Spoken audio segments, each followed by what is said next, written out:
The ancient grove loomed before Hazel Oakley, its gnarled branches reaching skyward like grasping fingers. She stood at its edge, her boots sinking slightly into the damp earth, her breath visible in the crisp autumn air. The forest had always been here, a constant presence on the outskirts of her hometown, but lately something had changed. Reports of missing hikers and inexplicable sounds echoing from the depths of the woods had begun to circulate.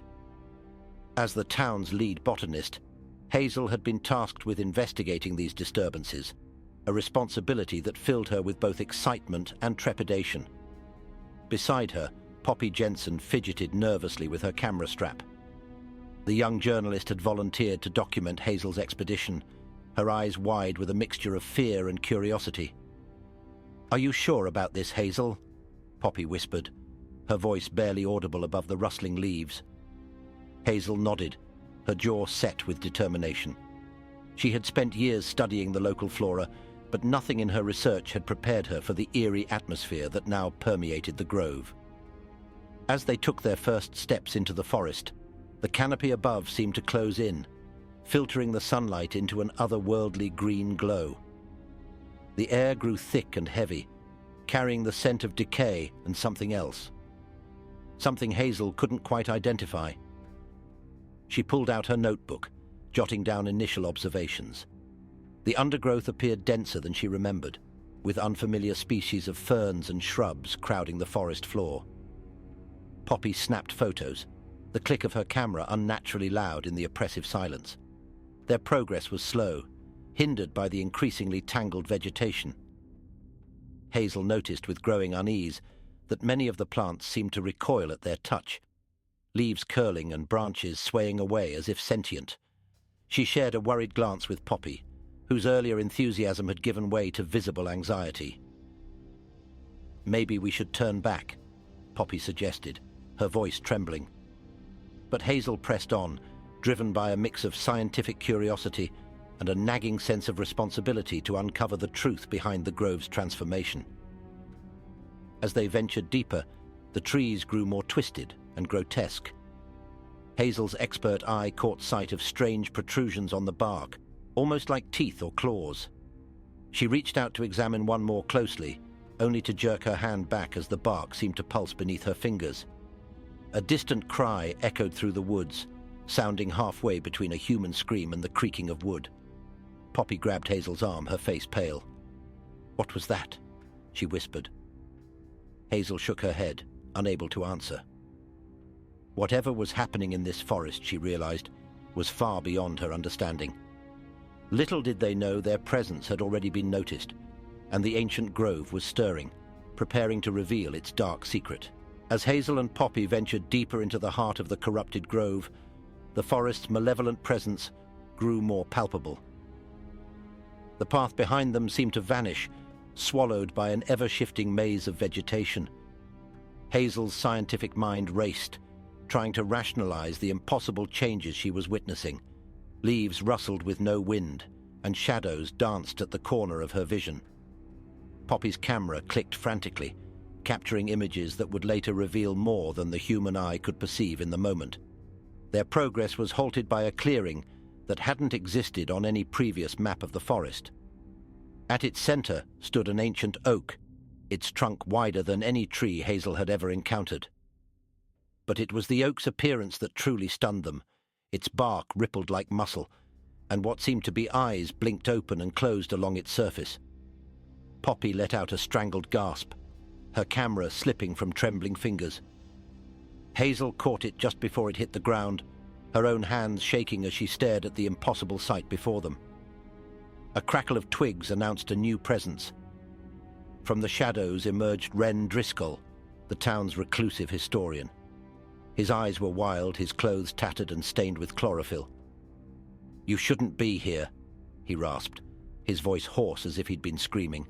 "The forest. It's awake. It remembers." Hazel stepped forward, questions bubbling up, but Wren flinched away, pressing himself against a tree that seemed to embrace him. To their horror, Hazel and Poppy watched as the bark began to envelop Wren, who smiled serenely, even as he was absorbed into the wood. Panic set in. Hazel grabbed Poppy's hand and they ran, branches whipping at their faces and roots seeming to rise up to trip them. The forest was no longer passive. It was actively trying to stop them. Through gasping breaths, Hazel shared her terrifying theory with Poppy. The missing hikers, Wren's transformation. The forest wasn't just killing, it was assimilating. They weren't just in danger of dying, they were in danger of becoming part of this twisted ecosystem. As they ran, the true extent of the forest's corruption revealed itself. Flowers bloomed with human teeth for petals, vines slithered across the ground with unsettling purpose, and the very air seemed thick with spores that whispered dark secrets when inhaled. Hazel's scientific knowledge crumbled in the face of this nightmarish reality. They broke through a thicket, only to find themselves at the edge of a pond that bubbled with an ominous green light. Reflected in its surface, they saw not themselves, but the faces of the missing, their features contorted in a mix of agony and ecstasy. It was then that Hazel realized the horrible truth. The forest transformation wasn't random. It was a calculated response to something. But to what? The green glowing pond before Hazel and Poppy began to churn violently, its surface breaking into waves that lapped at the shore with unnatural hunger. From its depths rose a figure composed of intertwined vines, leaves, and what appeared to be human limbs. Its face was a twisted mosaic of bark and flesh, eyes gleaming with an ancient, unknowable intelligence.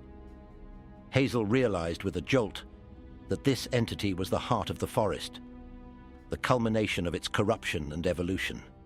The creature spoke, its voice a cacophony of rustling leaves and creaking wood. "Humans," it intoned, "destroyers of the natural world. You have come to witness your reckoning." Poppy whimpered, shrinking behind Hazel, who stood her ground despite her terror. The botanist in her was fascinated, even as her survival instinct screamed to run. She found her voice asking, "What are you? Why are you doing this?" The entity's response shook the very ground beneath their feet. It spoke of centuries of human destruction, of forests cleared, species extinguished, and the delicate balance of nature upended. This grove, it explained, was nature's last defense, a desperate gambit to fight back against humanity's unchecked expansion. The missing people, including Wren, had been absorbed into the forest, their knowledge and essence used to fuel its evolution. As the creature spoke, tendrils of vegetation began to creep towards Hazel and Poppy, seeking to ensnare them. Hazel's mind raced, processing the horrifying revelation. She understood the forest's motivation, but couldn't accept its methods. In a moment of clarity, she realized that this corruption, this violent evolution, was as much a violation of nature as humanity's destruction. She voiced this thought, challenging the entity's logic. Her words seemed to give the creature pause, its form shimmering with uncertainty. This moment of hesitation was all they needed. Hazel grabbed Poppy's hand and they bolted, ducking under grasping branches and leaping over roots that tried to trip them. The entire forest seemed to come alive around them, a symphony of creaking wood and rustling leaves as every plant sought to stop their escape. Hazel and Poppy burst from the tree line, gasping for air that wasn't thick with spores and the scent of decay. Behind them, the forest writhed and roared, but seemed unable or unwilling to extend beyond its boundaries. They collapsed on the outskirts of town, their clothes torn, bodies scratched and bruised but alive. Poppy's camera had somehow survived the ordeal, clutched tightly in her shaking hands. As they caught their breath, the full weight of their experience settled upon them. They had witnessed something that defied explanation, a corruption of nature that was both terrifying and, in a twisted way, understandable. Hazel's mind whirled with the implications. How could she convey what they'd seen? Who would believe them? More importantly, what could be done about a forest that had essentially declared war on humanity? In the days that followed, Hazel and Poppy struggled to readjust to normal life. They shared their story with the authorities, but were met with skepticism and disbelief. Poppy's photographs, when developed, showed only blurry images of trees and shadows, as if the forest's magic couldn't be captured on film. The missing persons cases remained open, with search parties refusing to venture into the increasingly forbidding grove. Hazel threw herself into research, poring over ancient texts and folklore, searching for any precedent for what they'd encountered. She found whispers and legends of forests that walked, of nature rising up against mankind, but nothing concrete. Poppy, haunted by their experience, began a campaign to raise awareness about environmental destruction, her passion fueled by the terrible knowledge of what might happen if humanity pushed nature too far. As weeks passed, a noticeable change came over the town. People became more conscious of their impact on the environment. Conservation efforts that had long been ignored gained traction. It was as if a collective subconscious awareness had taken root, spurred by the ominous presence of the forest that loomed on the horizon. Hazel couldn't help but wonder if this had been part of the forest's plan all along. A desperate gambit, not just to fight back, but to force a change in human behavior. Months after their harrowing experience, Hazel stood once again at the edge of the forest. The grove had remained silent, its boundaries unchanged, but its presence was a constant reminder of the precarious balance between humanity and nature. She had come to a decision, one that had been forming in her mind since their escape. With a deep breath, she stepped forward, crossing the threshold into the woods. This time, the forest didn't immediately attack.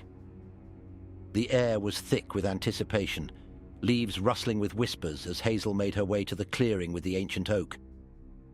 She could feel eyes upon her, not just the trees, but the collective gaze of the entire forest. When she reached the oak, she placed her hand on its bark, feeling the pulse of life beneath her fingers. "I understand now," Hazel spoke softly. Her words carried on the wind to every corner of the grove. "Your actions were extreme, but they've sparked a change. People are listening, learning, we're trying to do better." As she spoke, she felt a shift in the forest's energy. The malevolence that had permeated the air began to dissipate, replaced by a cautious curiosity. Suddenly the tree beneath her hand shimmered, and from its trunk emerged Wren Driscoll. He looked unchanged from the day he had been absorbed, his eyes now clear and filled with wisdom. "You've passed the test," he said, his voice resonant with the forest's power. "Humanity has been given a chance to prove itself worthy of this world." As Hazel left the forest, hope blooming in her heart, she understood the true nature of the forest's defense mechanism. It wasn't just about fighting back, it was about teaching, about forcing humanity to confront the consequences of its actions. The corruption she had witnessed was a reflection of humanity's own corruption of the natural world. As she emerged from the tree line, she saw Poppy waiting, camera in hand. Together they would share this message, this warning, and this hope with the world. The forest had bitten back, but in doing so, it had offered humanity a chance at redemption.